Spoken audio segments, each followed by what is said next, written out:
ஏழைகளின் இதய தெய்வம்.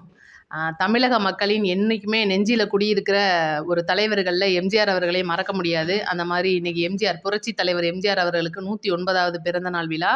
எல்லாமே தமிழ்நாட்டுல எல்லாருமே கோலாகலமா கொண்டாடிட்டு இருக்காங்க. ஏடிஎம்கேவினர்ன்னு தவிர்த்து எல்லா கட்சிக்காரங்களும். ஏன்னா இன்னைக்கு எம்ஜிஆர் அப்படின்னா, அவர் எப்படி ஒரு நடிகரா இருந்து ஒரு இயக்கத்துல வந்து அதுக்கப்புறம் அதிமுக இணைச்சு எவ்வளவோ வந்து நல்லது செஞ்சிருக்காருன்றனால, அடித்தட்டு மக்கள்ல இருந்து எல்லாருக்குமே வந்து இன்னைக்கு எம்ஜிஆர் அவர்களை ரொம்ப பிடிக்கும்.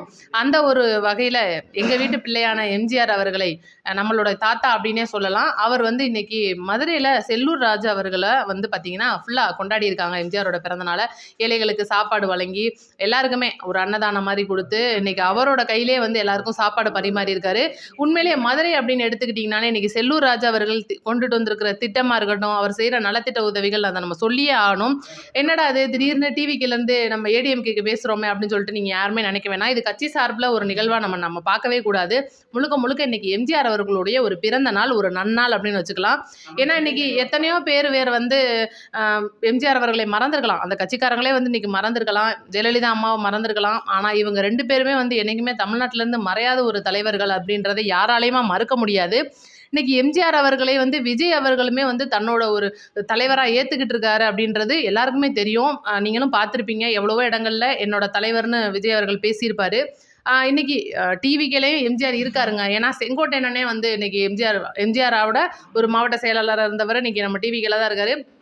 அந்த ஒரு வகையில் அப்படின்னும் போது எம்ஜிஆர் அவர்களை எல்லாருக்கும் பிடிக்கும்பா அப்படின்றதா உண்மை. இன்னைக்கு அந்த எம்ஜிஆரோட பிறந்த நாள்ல நன்னாள் அப்படின்றதுல இபிஎஸ் அவர்கள் பார்த்தீங்கன்னா தேர்தல் வாக்குறுதி அறிவிச்சிருக்காரு.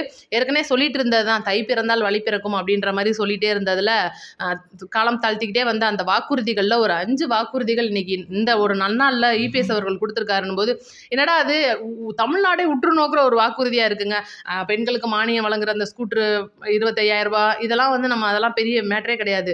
இதெல்லாம் ஒதுக்கி வச்சுட்டு அந்த மாதம் இன்னைக்கு பெண்களோட 1000 ரூபாய் அப்படின்ற ஒரு இடத்துல டிஎம்கே வந்து ஏதோ நம்ம வந்து பெரிய லட்சக்கணக்கில் கொடுக்குறோன்ற மாதிரி பேசிட்டு இருக்காங்கல்ல, அதை அப்படியே டபுள் ஆகியிருக்காப்புல 2000 ரூபாய் மாதம் அப்படின்னு சொல்லி அறிவிச்சிருக்காரு. யோசிச்சு பாருங்க, இன்னைக்கு ஒரு பெண்கள் கையில் 1000 ரூபாய் கிடைச்சிச்சு அப்படின்னாலே இன்னைக்கு அவங்களோட தேவை சிறு சிறு தேவைகளை பூர்த்தி பண்ணிக்கிட்டு இருக்கும்போது 2000 ரூபாய் கிடைக்குது அப்படின்னா என்ன மாதிரியான அந்த தேர்தல் வந்து எப்படி இருக்க போகுது? ஒரு ஏலம் மாதிரி நடக்குது. 5001 ஒரு தரம் 5002 அந்த மாதிரி வந்து போயிட்டே இருக்கு. இந்த பொங்கலுக்கு வேற 3000 ரூபாய் வாங்கியிருக்காங்க. அடுத்து வேற 2000 ரூபாய் வரப்போகுதுன்ற ஒரு நல்ல ஒரு சந்தோஷத்துல இருப்பாங்க. பார்ப்போம் இந்த தேர்தல் ரேஸ்ல யார் முன்னாடி ஓடி வர்றா அப்படின்றத நம்ம பொறுத்திருந்து தான் பார்க்கணும். கண்டிப்பா எம்ஜிஆர் அவர்கள் எல்லார் மனசுலேயே வந்து நின்றுட்டு இருப்பார். அதனால இந்த ஒரு பிறந்தநாள் விஷயத்துல நம்ம இதை சொல்லணும்னு நினைச்சோம், சொல்லிட்டோம். இனி அடுத்தடுத்த அப்டேட்டை உடனே உங்களுக்கு நாங்கள் நியூஸாக தந்துடுறோம். நம்ம சேனலை சப்ஸ்கிரைப் பண்ணி லைக் பண்ணிட்டு உங்க கமெண்ட்டை சொல்லிருங்க. நன்றி, வணக்கம்.